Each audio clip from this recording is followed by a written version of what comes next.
Trump ಅಂದರೆ ಅಮೆರಿಕದ ಅಧ್ಯಕ್ಷರಾದ ಬಳಿಕ ಟ್ರಂಪ್ ಅನೇಕ ರೀತಿಯ ಏಕಪಕ್ಷೀಯ ನಿರ್ಧಾರಗಳನ್ನು ತೆಗೆದುಕೊಳ್ತಾ ಇದ್ದಾರೆ. ಜಾಗತಿಕ ವಲಯದಲ್ಲಿ ಅನೇಕ ರಾಷ್ಟ್ರಗಳ ಮೇಲೆ ಇದು ಪರಿಣಾಮ ಬೀರಿದೆ. ಕರ್ನಾಟಕದ ವ್ಯಾಪಾರ ವಹಿವಾಟಿಗೂ ಕೂಡ ಟ್ರಂಪ್ನ ಎಫೆಕ್ಟ್ ತಟ್ಟಿದೆ. ಡೊನಾಲ್ಡ್ ಟ್ರಂಪ್ ನೀತಿಗಳಿಂದ ಕರ್ನಾಟಕದಲ್ಲೂ ಕೂಡ ಕಂಪನ ಸೃಷ್ಟಿಯಾಗಿದೆ. ಭಾರತದ ಮೇಲೆ ಶೇಕಡ 26 ಸುಂಕದ ಅಸ್ತ್ರಕ್ಕೆ ಕರ್ನಾಟಕವೂ ಕೂಡ ವಿಲ ಅಂತ ಒದ್ದಾಡುವ ಸ್ಥಿತಿಗೆ ಬಂದಿದೆ. ಕರ್ನಾಟಕದಲ್ಲಿ ಎದುರಾಗ್ತಾ ಇದೆ GST ಪ್ರಮಾಣ ಇಳಿಕೆಯ ಆತಂಕ. ಕರ್ನಾಟಕದ ಆರ್ಥಿಕತೆಗೆ ಒಂದರ ಮೇಲೊಂದು ಪೆಟ್ಟು ಬೀಳ್ತಾ ಇದೆ. ನಮ್ಮ ಭಾರತ ದೇಶದಿಂದ ಅಮೆರಿಕಾಗೆ ರಫ್ತಾಗ್ತಾ ಇದ್ದಂಥ ವಸ್ತುಗಳೇನಿದ್ದಾವೆ ಆ ಸಾಮಗ್ರಿಗಳ ಮೇಲೆಯೂ ಕೂಡ ಇಂತಿಷ್ಟು ಸುಂಕ ಅಂತ ಹೇಳಿ ವಿಧಿಸಲಾಗ್ತಾ ಇದೆ. ಅಮೆರಿಕ ಆಮದು ಮಾಡಿಕೊಳ್ಳುವಂಥ ಪ್ರತಿಯೊಂದು ವಸ್ತುವಿನ ಮೇಲೆಯೂ ಕೂಡ ಟ್ಯಾಕ್ಸ್ ಫಿಕ್ಸ್ ಮಾಡಲಾಗಿದೆ. ಸೊ ಈ ಕಾರಣದಿಂದಾಗಿ ಬಹಳ ದೊಡ್ಡ ಆರ್ಥಿಕ ನಷ್ಟವನ್ನು ಎದುರಿಸಬೇಕಾಗತ್ತೆ. ಜಾಗತಿಕ ವಲಯದಲ್ಲಿ ಅಮೆರಿಕ ವಿಶ್ವದ ದೊಡ್ಡಣ್ಣ ಅಂತ ಕರೆಯಲ್ಪಡುತ್ತೆ. ಅಮೆರಿಕದ ಆರ್ಥಿಕತೆಯ ಮೇಲೆ ಎಲ್ಲ ದೇಶಗಳ ಆರ್ಥಿಕತೆಯೂ ಕೂಡ ಅವಲಂಬನೆ ಆಗಿದೆ. ಈಗ ಅಮೆರಿಕ ಈ ರೀತಿಯ ತೀರ್ಮಾನ ತೆಗೆದುಕೊಂಡಿದೆಯಲ್ಲ, ಕರ್ನಾಟಕದ ಮೇಲೆ, ನಮ್ಮ ದೇಶದ ಮೇಲೆ ಬಹಳ ದೊಡ್ಡ ಪರಿಣಾಮವನ್ನು ಬೀರ್ತಾ ಇದೆ.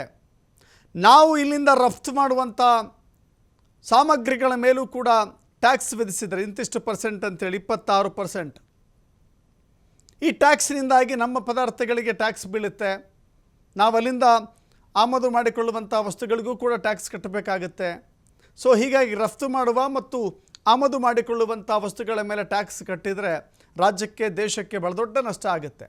ಸೊ ಹೀಗಾಗಿ ಕರ್ನಾಟಕದ ಆರ್ಥಿಕತೆಯ ಮೇಲೂ ಕೂಡ, ಯಾಕಂದರೆ GST ಸಂಗ್ರಹದಿಂದ ರಾಜ್ಯದ ಬೊಕ್ಕಸ ತುಂಬುತ್ತಾ ಇತ್ತು, ರಾಜ್ಯದ ಖಜಾನೆ ಭರ್ತಿಯಾಗ್ತಾ ಇತ್ತು. ಆದರೆ ಇದೀಗ ಬೇರೆ ಬೇರೆ ದೇಶ ಅಂದರೆ ಅಮೇರಿಕ ಟ್ಯಾಕ್ಸನ್ನು ನಿಗದಿ ಮಾಡಿದ ಮೇಲೆ ಬಹುತೇಕ ಪಾಲು ಅಲ್ಲಿ ಹೋಗುತ್ತೆ, GSTಲಿ ಕಮ್ಮಿ ಆಗುತ್ತೆ. ಸೊ ಹೀಗಾಗಿ GST ಕಡಿಮೆ ಮಾಡುವಂಥ ಆತಂಕ ಸೃಷ್ಟಿಯಾಗಿದೆ. ಹಾಗಾದರೆ ರಾಜ್ಯಕ್ಕೆ ಟ್ರಂಪ್ ಎಫೆಕ್ಟ್ ಹೆಂಗಿರುತ್ತೆ?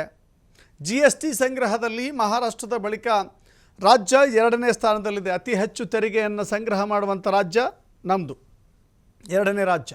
ಮುಂಬರುವ ದಿನಗಳಲ್ಲಿ ವ್ಯಾಪಾರ ವಹಿವಾಟಿನ ಇಳಿಕೆ ಆಗುತ್ತೆ. ಖಂಡಿತವಾಗೂ ಕೂಡ ರಾಜ್ಯದ ಬೊಕ್ಕಸಕ್ಕೆ ಕೋಟ್ಯಂತರ ರೂಪಾಯಿ ಖೋತ ಆಗುತ್ತೆ. ಟ್ರಂಪ್ ನೀತಿಯಿಂದಾಗಿ ಕರ್ನಾಟಕದ ಖಜಾನೆಯ ಮೇಲೆ ಕೆಟ್ಟ ಪರಿಣಾಮ ಖಂಡಿತವಾಗೂ ಬೀರುತ್ತೆ. ಇನ್ನು ನಿರುದ್ಯೋಗದ ಪರಿಣಾಮ ಜಾಸ್ತಿ ಆಗುತ್ತೆ. ನಿರುದ್ಯೋಗ ಅಮೆರಿಕದಲ್ಲಿಯೂ ಕೂಡ ಜಾಸ್ತಿ ಆಗಿದೆ. ವ್ಯಾಪಾರ ಕೂಡ GST ಸಂಗ್ರಹದ ಮೇಲೆ ಎಫೆಕ್ಟ್ ಇದೆ. ಕೃಷಿ ವಲಯದ ಮೇಲೆ ಕೂಡ ಸಾಕಷ್ಟು ಪರಿಣಾಮ ಬೀರುವಂಥ ಸಾಧ್ಯತೆ ಇದೆ. ಇನ್ನು ಕರ್ನಾಟಕದ ಕಾಫಿ ಜಾಗತಿಕ ಮಟ್ಟದಲ್ಲಿ ಬೇಡಿಕೆ ಇದೆ. ಹೀಗೆ ಅನೇಕ ಅಂಶಗಳಿದ್ದಾವೆ. ಅನೇಕ ಅಂಶಗಳ ಆಧಾರದಲ್ಲಿ ನೋಡಬೇಕಾದ್ರೆ ಕರ್ನಾಟಕಕ್ಕೆ ಬಹಳ ದೊಡ್ಡ ನಷ್ಟ ಅಂಥೇಳಿ ಮತ್ತಷ್ಟು ಮಾಹಿತಿ ನಮ್ಮ ಕಲೀಗ್ ಪ್ರಭು ನೀಡ್ತಾರೆ. ಪ್ರಭು, ಗಮನಿಸ್ತಾ ಇದ್ದೀವಿ ಜಾಗತಿಕ ಮಟ್ಟದಲ್ಲಿ ಟ್ರಂಪ್ ಏಕಪಕ್ಷೀಯ ನಿರ್ಧಾರ ಇದೆಯಲ್ಲ, ಸಾಕಷ್ಟು ಆತಂಕಕ್ಕೆ ಕಾರಣವಾಗಿದೆ. ಈ ಕಾರಣದಿಂದಾಗಿ ಟ್ರಂಪ್ ನೆಲದಲ್ಲಿಯೇ 50 ರಾಜ್ಯಗಳು ಟ್ರಂಪ್ ವಿರುದ್ಧ ಪ್ರತಿಭಟನೆ ಮಾಡ್ತಾ ಇದ್ದಾವೆ. ಈ ಸಂದರ್ಭದಲ್ಲಿ ನಮ್ಮ ರಾಜ್ಯಕ್ಕೆ ಟೆಕ್ನಿಕಲಿ ಯಾವ ರೀತಿ ನಷ್ಟ ಆಗುತ್ತೆ, GST ತುಂಬುವಂಥ ಜಾಗದಲ್ಲಿ ಹೇಗೆ ಕೋತ ಆಗುತ್ತೆ, ವಿವರಿಸ್ಬೋದಾ? ಖಂಡಿತ ದಶರಥ್, ಈಗ ಅಮೆರಿಕದ ಅಧ್ಯಕ್ಷರಾಗಿ 2ನೇ ಬಾರಿ ಆಯ್ಕೆಯಾದಂತಹ ಟ್ರಂಪ್ ಅವರು ಕೆಲವೊಂದಿಷ್ಟು ನಿರ್ಧಾರಗಳನ್ನು ತೆಗೆದುಕೊಳ್ತಾ ಇದ್ದಾರೆ. ಹುಚ್ಚು ನಿರ್ಧಾರಗಳಂತ ಹೇಳ್ಬೋದು. ಈಗಾಗಲೇ ಅಲ್ಲಿ ದೊಡ್ಡ ಮಟ್ಟದ ಪ್ರತಿಭಟನೆಗಳು ಕೂಡ, ಅವರ ಅಮೆರಿಕನ್ನರೇ ದೊಡ್ಡ ಮಟ್ಟದಲ್ಲಿ ಪ್ರತಿಭಟನೆಗೆ ಈಗ ಕರೆಯನ್ನು ಕೊಟ್ಟಿದ್ದಾರೆ. ಅವರ ವಿರೋಧವನ್ನು ಎದುರಿಸಬೇಕಾದಂಥ ಅನಿವಾರ್ಯತೆ ಸೃಷ್ಟಿಯಾಗಿದೆ. ಬಟ್ ಈಗ ಅಂತಾರಾಷ್ಟ್ರೀಯ ಮಟ್ಟದಲ್ಲಿ ಟ್ಯಾಕ್ಸ್ ವಾರ್ನ ಏನು ಶುರು ಮಾಡಿಬಿಟ್ಟಿದ್ದಾರೆ ಅಮೆರಿಕದ ಅಧ್ಯಕ್ಷ ಟ್ರಂಪ್ ಅವರು. ಇದರಿಂದಾಗಿ ನಾವು ನೋಡ್ತಾ ಇದ್ವಿ ಭಾರತಕ್ಕೆ ಯಾವ ರೀತಿ ಇದು ಎಫೆಕ್ಟ್ ಆಗುತ್ತೆ ಅಂತ ಹೇಳಿ ಕೆಲವೊಂದಿಷ್ಟು ವಲಯಗಳ ವಾರು ನೋಡ್ತಾ ಇದ್ವಿ. ಬಟ್ ನಮ್ಮ ರಾಜ್ಯ ಕರ್ನಾಟಕದ ಮೇಲೂ ಕೂಡ ಬಹಳ ವ್ಯತಿರಿಕ್ತವಾದಂಥ ಪರಿಣಾಮವನ್ನು ಬೀರುವಂತಹ ಸಾಧ್ಯತೆಗಳು ಖಂಡಿತವಾಗ್ಲೂ ಇದಾವೆ. ಯಾಕಂತ ಹೇಳಿದ್ರೆ ಈಗಾಗಲೇ ಕರ್ನಾಟಕದಲ್ಲಿ ನಿರುದ್ಯೋಗ ಸಮಸ್ಯೆ ಆಗಿರ್ಬೋದು, ವಿತ್ತೀಯ ಕೊರತೆ ಆಗಿರ್ಬೋದು, ಮತ್ತೆ ಕೃಷಿ ವಲಯದಲ್ಲೂ ಕೂಡ ಭಾರಿ ಪ್ರಮಾಣದ ನಷ್ಟಗಳು ಕೂಡ ಆಗ್ತಾ ಇದೆ. ಅಂದರೆ ಆರ್ಥಿಕತೆ ಮೇಲೆ ಹೊರಟ ಬೀಳ್ತಾ ಇದೆ. ಅದರಲ್ಲೂ ಕೂಡ GST ತೆರಿಗೆಯ ಮೇಲೆ ದೊಡ್ಡ ಮಟ್ಟದ ಪರಿಣಾಮ ಬೀರುವಂಥ ಸಾಧ್ಯತೆಗಳಿದ್ದಾವೆ. ಮಹಾರಾಷ್ಟ್ರದ ಬಳಿಕ ಅತಿ ಹೆಚ್ಚು GST ಸಂಗ್ರಹ ಕರ್ನಾಟಕದಿಂದ ಆಗ್ತಾ ಇತ್ತು. ಕೇಂದ್ರಕ್ಕೂ ಕೂಡ ಅದರ ಪಾಲು ಹೋಗ್ತಾ ಇತ್ತು. ಆರ್ಥಿಕವಾಗಿ ಸಮೃದ್ಧವಾಗ್ತಾ ಇತ್ತು. ಹಾಗಾಗಿನೇ ಈಗ ರಫ್ತಿನಲ್ಲಿ ಅಂದರೆ ಕರ್ನಾಟಕದಿಂದ ರಫ್ತಾಗುವಂತಹ ಕೆಲವೊಂದಿಷ್ಟು ವಸ್ತುಗಳ ಮೇಲೂ ಕೂಡ ಹೊಡೆತ ಬೀಳುವುದರಿಂದಾಗಿ, ಅಂದರೆ ರಫ್ತಿನ ಕೊರತೆ ಇಲ್ಲಿ ಉಂಟಾಗುವುದರಿಂದಾಗಿ GST ಸಂಗ್ರಹದಲ್ಲೂ ಕೂಡ ಬಹಳ ದೊಡ್ಡ ಮಟ್ಟದ ಪರಿಣಾಮ ಬೀರುವಂಥ ಸಾಧ್ಯತೆಗಳಿದ್ದಾವೆ. ಕರ್ನಾಟಕ ಮೊದಲೇ ಸಂಪತ್ಭರಿತವಾದಂತಹ ರಾಜ್ಯ ರಾಜ್ಯ ಆಗಿದೆ. ಅದರಲ್ಲೂ ಕೈಗಾರಿಕೆ ಆಗಿರ್ಬೋದು, ಕೃಷಿ ಆಗಿರ್ಬೋದು, ಮತ್ತು ಎಲೆಕ್ಟ್ರಾನಿಕ್ ವಸ್ತುಗಳಾಗಿರ್ಬೋದು, ಮತ್ತು ಸಾಫ್ಟ್ವೇರ್ ಏನಿದೆ, ಈ ಎಲ್ಲ ಒಂದು ವಲಯಗಳ ಮೇಲೂ ಕೂಡ ಪರಿಣಾಮ ಬೀರುವಂಥ ಸಾಧ್ಯತೆಗಳಿದ್ದಾವೆ. ಆಗಲೇ ನೀವು ಹೇಳ್ತಾ ಇದ್ರಿ ಕಾಫಿ, ಉದಾಹರಣೆ ಕಾಫಿ ಕೊಡ್ತಾ ಇದ್ರೆ, ಈಗಾಗಲೇ ನೋಡಿ ಕರ್ನಾಟಕದ ಕಾಫಿಗೆ ಅಂತಾರಾಷ್ಟ್ರೀಯ ಮಟ್ಟದಲ್ಲಿ ಬಹು ಬೇಡಿಕೆ ಇದೆ. ಹಾಗಾಗಿನೇ ಈಗ ಮೊದಲು ಅಮೆರಿಕ ಇದಕ್ಕೆ ವಿನಾಯಿತಿಯನ್ನು ಕೊಟ್ಟಿತ್ತು. ಈಗ ಅಲ್ಲಿ ಸುಂಕದ ಲಿಸ್ಟ್ನಲ್ಲೂ ಕೂಡ, ಅಂದರೆ ಪ್ರತಿ ಸುಂಕದ ಲಿಸ್ಟ್ನಲ್ಲೂ ಕೂಡ ಕರ್ನಾಟಕದ ಕಾಫಿ, ಅಂದರೆ ಓವರಾಲ್ ಕಾಫಿಯನ್ನು ಸೇರಿಸುವುದರಿಂದಾಗಿ ಈಗ ಏನು ಮಲೆನಾಡಿನ ಕಾಫಿ ಬೆಳೆಗಾರರಿಗೆ ಖಂಡಿತ ಇದು ಹೊಡೆತ ಕೊಡುತ್ತೆ. ಅದರ ಜೊತೆಗೆ ಸಾಂಬಾರ್ ಪದಾರ್ಥಗಳು, ನಮ್ಮ ಕರ್ನಾಟಕದಲ್ಲಿ ಉತ್ಪಾದನೆ ಆಗುವಂತಹ ಸಾಂಬಾರ್ ಪದಾರ್ಥಗಳಿಗೆ ಬಹುಮಟ್ಟದ ಬೇಡಿಕೆ ಇದೆ.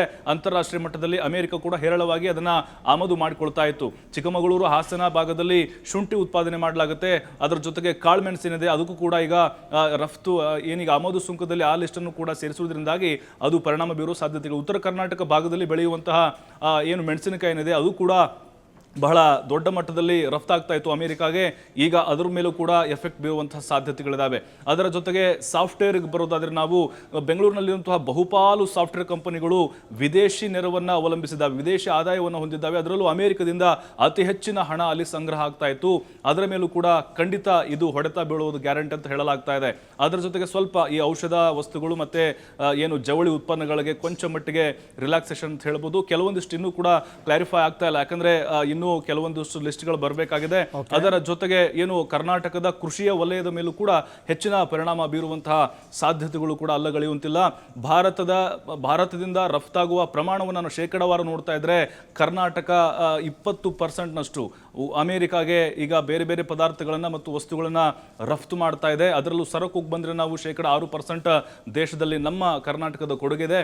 ಹಾಗಾಗಿ ಅಂತಾರಾಷ್ಟ್ರೀಯ ಮಟ್ಟದಲ್ಲಿ ಈಗ ಬೇರೆ ಬೇರೆ ದೇಶಗಳಷ್ಟೇ ಅಲ್ಲ, ಕರ್ನಾಟಕದ ಮೇಲೂ ಕೂಡ ಟ್ರಂಪ್ ಈ ಹುಚ್ಚು ನಿರ್ಧಾರ ಖಂಡಿತವಾಗ್ಲೂ ಆರ್ಥಿಕವಾಗಿ ಹೊಡೆತ ಕೊಡ್ತಾ ಇದೆ. ಅದರ ಜೊತೆಗೆ ಈಗ ಕೆಲವೊಂದಿಷ್ಟು ಕೈಗಾರಿಕೆಗಳು ನೋಡ್ತಾ ಇದ್ವಿ. ಅದರೊಟ್ಟಿಗೆ ಎಲೆಕ್ಟ್ರಾನಿಕ್ ಬಿಡಿಭಾಗಗಳಿದ್ದಾವೆ ಮತ್ತು ಕೆಲವೊಂದಿಷ್ಟು ಏನು ದೇಶೀಯವಾಗಿ ಉತ್ಪನ್ನ, ನಾವು ಏನು ಅಮೆರಿಕದ ಕೆಲವೊಂದಿಷ್ಟು ಕಂಪನಿಗಳನ್ನು ಅವಲಂಬನೆ ಮಾಡಿಕೊಂಡಿದ್ದೀವಿ. ಅದರ ಜೊತೆಗೆ ಕಾರು ಉತ್ಪನ್ನಗಳಿರ್ಬೋದು, ಅದರ ಮೇಲೂ ಕೂಡ ಹೊಡೆತ ಕೊಡುವಂತಹ ಸಾಧ್ಯತೆಗಳನ್ನ ಅಲ್ಲಗಳೆಯುವಂತಿಲ್ಲ. ಮತ್ತು ಸಾಫ್ಟ್ವೇರ್ಗೆ ಸಂಬಂಧಪಟ್ಟಂತೆ ಈಗ H1B ವೀಸಾ ಒಂದು ವಿಚಾರದಲ್ಲಿ ನೋಡೋದಾದ್ರೆ ಕೆಲವೊಂದಿಷ್ಟು ಬದಲಾವಣೆಗಳನ್ನು ಟ್ರಂಪ್ ತಂದಿದ್ದಾರೆ. ಹಾಗಾಗಿ ಈಗ ಅಲ್ಲಿ ವಿದೇಶಿ ಕೆಲಸಗಾರನ್ನು ಕೂಡ ತೆಗೆದುಕೊಳ್ಳಲಿಕ್ಕೆ ಅವಕಾಶ ಇಲ್ಲದೆ ಇರೋದ್ರಿಂದಾಗಿ ಅದು ಕರ್ನಾಟಕದ ಸಾಫ್ಟ್ವೇರ್ ಯುಗದ ಮೇಲೂ ಕೂಡ ದೊಡ್ಡ ಒಂದು ಏಟು ಬೀಳುವಂತಹ ಸಾಧ್ಯತೆಗಳಿದ್ದಾವೆ. ಇನ್ನು ಮುಂದಿನ ದಿನಗಳಲ್ಲಿ ಮತ್ತೆ ಯಾವ್ಯಾವ ಉತ್ಪನ್ನಗಳ ಮೇಲೆ ಇದೇ ರೀತಿಯಾದಂಥ ಸುಂಕ 26% ಸುಂಕವನ್ನು ಏನು ಟ್ರಂಪ್ ವಿಧಿಸಿದ್ದಾರೆ.